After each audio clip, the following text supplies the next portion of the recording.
Listen up, get ready, I'm not gonna take no more. There's a revolution, a revelation going on in my soul. Buckle up, get ready, we're not gonna sit back. Wow, we are back, this time with our friend and relatively newly elected Cook County Commissioner, Josina Morita. Very nice to see you. Great to see you too, Katie. Yeah, I don't know when the last time you were on the show. I know it was with Michael, not me, but it was also before you, when you were running to gain former Larry Suffredin's Cook County commissioner seat last year. You went from the Metropolitan Water Reclamation District commissioning, which you had done for how long? 6 years, a full term. A full term. And now you are a Cook County commissioner. And how is it different? I know it's very different, but what are the differences that you like so far in your new job?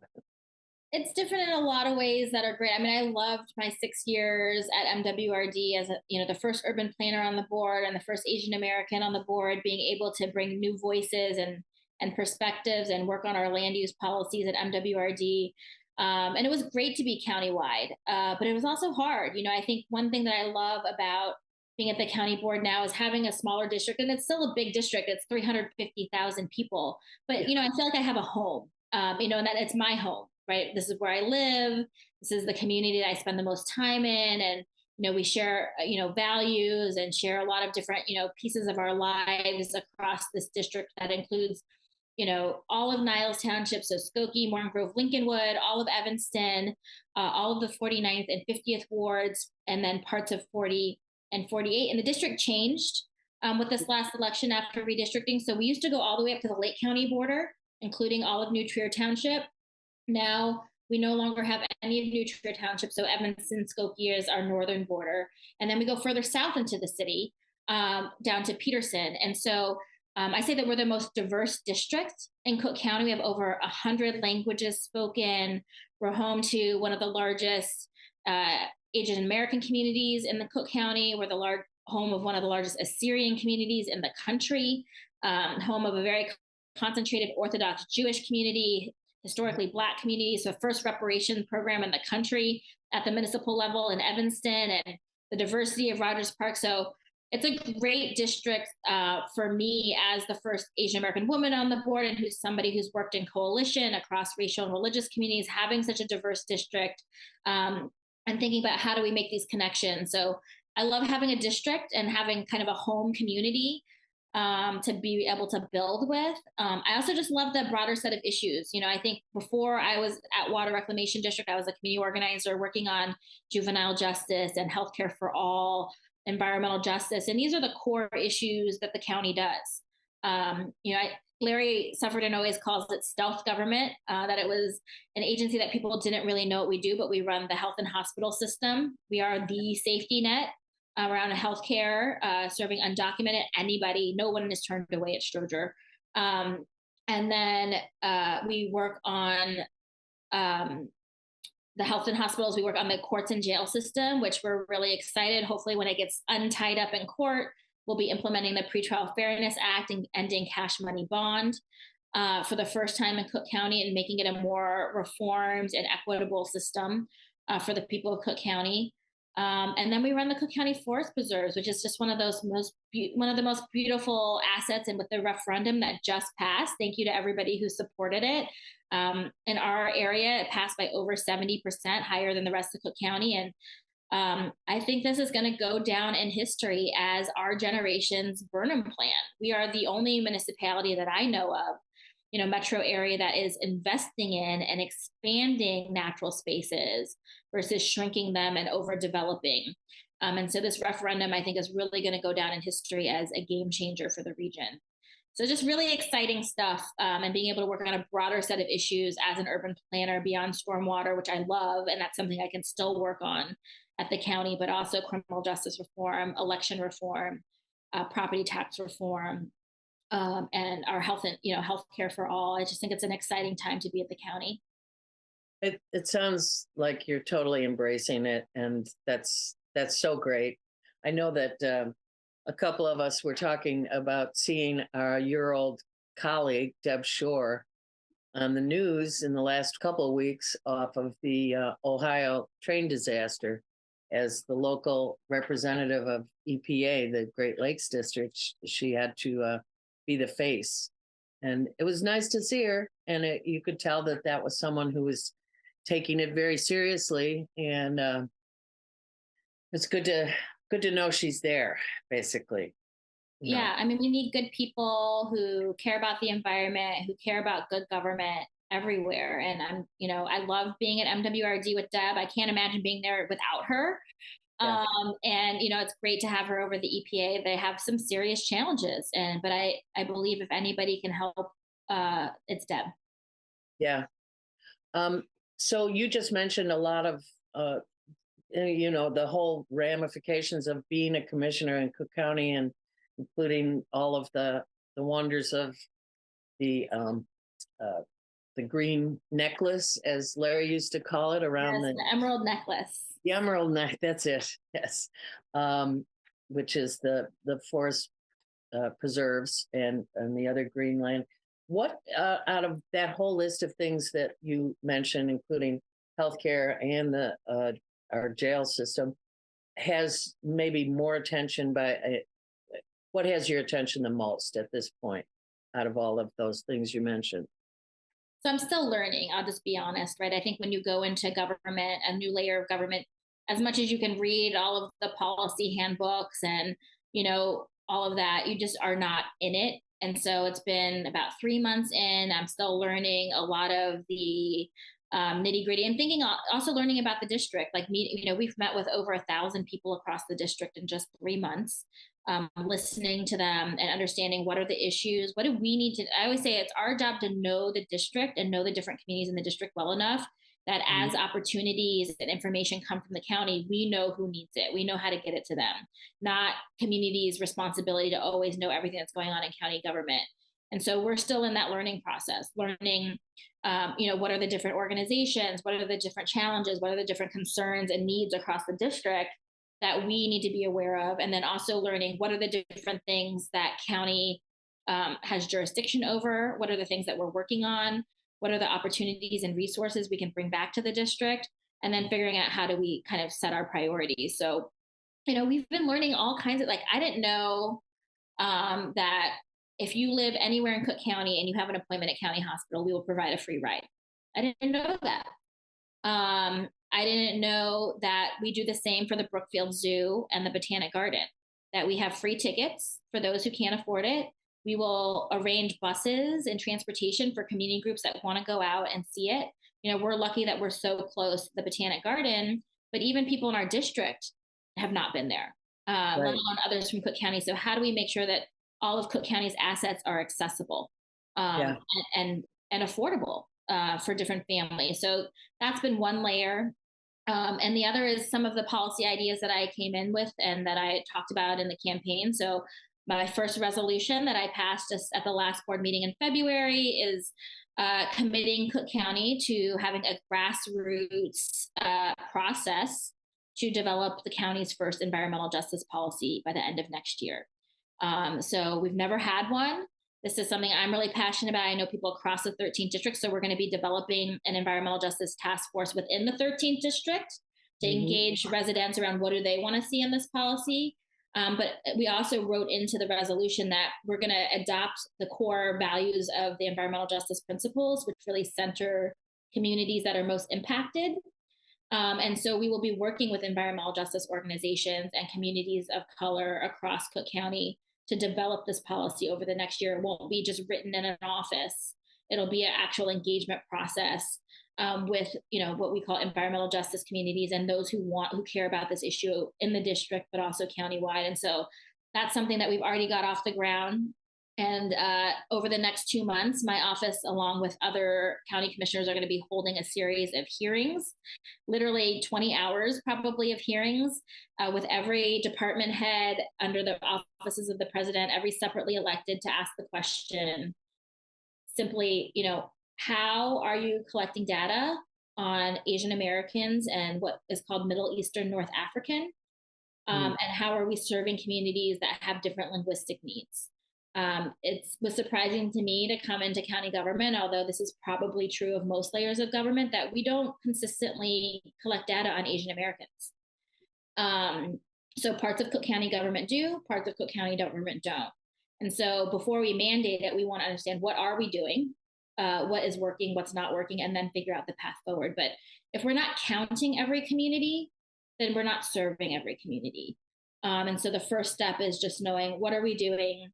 Who are we counting? And how do we do this better? So that, along with that leading into language access, we have over 100 languages spoken in the 13th district alone. I would say at best we do Spanish for most of county's functions, but when you start getting to Polish, Chinese, Arabic, Urdu, it starts to fade. Yeah. And how are we serving a district like ours if people are not even getting information in the language that they understand? So those are three of the things that we are already kind of starting to get our teeth into over the next year, but we're also continuing to listen and learn. That sounds very commonsensical in a way, the way you describe, let's count, let's hear what's already there, let's not reinvent the wheel, but let's make the wheel we need to serve people. I don't know. I just always feel like putting women in office makes those kinds of common sense approaches and get to the nitty gritty and more available to us all. So really, thank you. Thank you for bringing your entire self to this. So I'm going to switch gears here for a minute because before we must talk about the election we just shared. You were actively campaigning, I think, for a number of candidates in Tuesday's election, weren't you? Yes. Who were your favorites and how did they fare? It was a good night for a lot of my candidates. So, for mayor, I was with Brandon Johnson from day one. I was with him at his announcement. Some people think that I supported him because he was my colleague at the county board. But really, I've been an organizer with Brandon for years. We worked on minimum wage. We've worked on a lot of different issues around equity and coalition building across the city. And I believe in Brandon. I believe in his core that he will lead with love and be collaborative and bring in a whole new generation of people who have not been engaged in politics. And so I'm really excited about it. When I look at the coalition that we built, even just in the February election, we had a multiracial, multi-generational set of progressive electeds and organizations and activists that were excited to have a candidate that we really believe in as progressives. Maria Haddon and Matt Martin were also part of this campaign. And we're hoping to build a coalition with folks who are with Chewy for progressives as a whole. I think that, one thing when I look at Chicago is, I worked with young people for, a number of years when I was an organizer at United Congress, and they did a project around kind of, the issue of violence, and their definition of violence, right, wasn't about bad people or even bad decisions. It was the absence of hope. Absence of everything else, absence of good schools, affordable healthcare, job opportunities, but also hope. And that's what I think has been missing from the city, is that hope, especially among young people and young, people of color. And I really believe that Brandon can help us rebuild the soul of our city. And so I'm really excited about that. Our very own Maria Haddon, reelected with an overwhelming majority, Andre Vasquez, and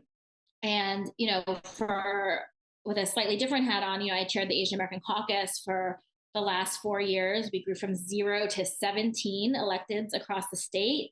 Not only have we been growing, but we have been flipping red seats blue. We're the only community that flipped 3 Republican seats Democratic over the last 2 cycles. And we got our first Chinese American alderman representing the Chinatown and broader 11th Ward community. And so I think it's really important to have representation, to have a seat at the table. And right now she's the only Asian American city council. We do have one other Asian American that made the runoff, Lenny Mana Hoppenworth in the 48th Ward. So we're excited to continue to build that bench and build representation at every level of government as well. So you and I that was wonderful. You sort of gave me the chills there when you talked about hope, just so you know. I do chill easy, but still, thank you for talking about hope. Thank you for talking about real stuff like that. You and I shared part of election day. Yes. And I know that we were, by the time you were sitting at another table in the same room, I was sitting at a table. I think we were both pretty bleary eyed. It was towards the end of the day. And what else did you do? Did you go down to the Brandon celebration, or did you? I did. Yeah. I mean, it was a packed room. And again, it was just great to see so many people from so many different backgrounds on the West Side. And you could feel the energy. It was like, again, it was hope, it was love, it was energy. People who I think were feeling like for the first time, young people feeling like for the first time in their lifetime that they have a candidate that they really believe in who could lead the city. And so it was a fun night. It was fun to see a lot of friends who are, supporting Brandon. And it's been also really nice to have conversations over the last day or two of people who were supporting Chewy, who are like, we're all in. Look, this is not about one person over another. This is about the Chicago that we're trying to build together. And we have to build this coalition. And I think we all share values and have similar issues that we care about. And Brandon is the candidate that's going to bring us together over the next 5 weeks. I see what you just described too. Our first guest, Mike Klonsky, who is in Logan Square, he's a little more negative on what he thinks the splits that he sees in the progressive movement. Whereas I told him, and he's at the moment down in Florida dealing with family business. I said, I don't see that. I see people going, okay, now it's Brandon time. Because I do believe it would be tragic to have a Mayor Vallis at this time. I think it'd be tragic to have a Mayor Vallis. I also think it would be tragic for progressives to miss this opportunity to build something bigger. This is about winning, but it's also about building a multiracial progressive coalition in this city. And to the average person, they don't care about the inside baseball. They don't care about personalities. They don't care about ideological splits and, people's personal history and baggage. They want to have hope. They want to have a city that they believe in. They want to have a leader that they can believe in. And so I hope that all of us, and maybe I'll be honest, maybe it's easier for me to say as somebody who was Team Brandon, but we have to be bigger, right? It's like when they go low, we go high. We have to know this is not about us, and do what's best for the city and do what's best for building something bigger beyond this election. And so I'm really hopeful that we can do that. I think that's a perfect place to leave our talk today, Josina, because we will no doubt be talking again. But in the next 5 weeks, we have a job to do here in this city. So we'll check in after that some point, and see how it's going with you in the county and see how we're faring here with our new leadership in the city. So thanks so much for giving us some time today. I know you're busy, and busy as a mom and busy as a commissioner and busy as my kids are almost 3 and 5 already, Katy. I had no kids last time. I feel like, when I first started in this political road. Yeah. You've made some changes, girl. And brought new people in. Thank you for that. And thank you for joining us on Live from the Heartland. Have a great rest of your day. Thanks, everybody. Talk soon.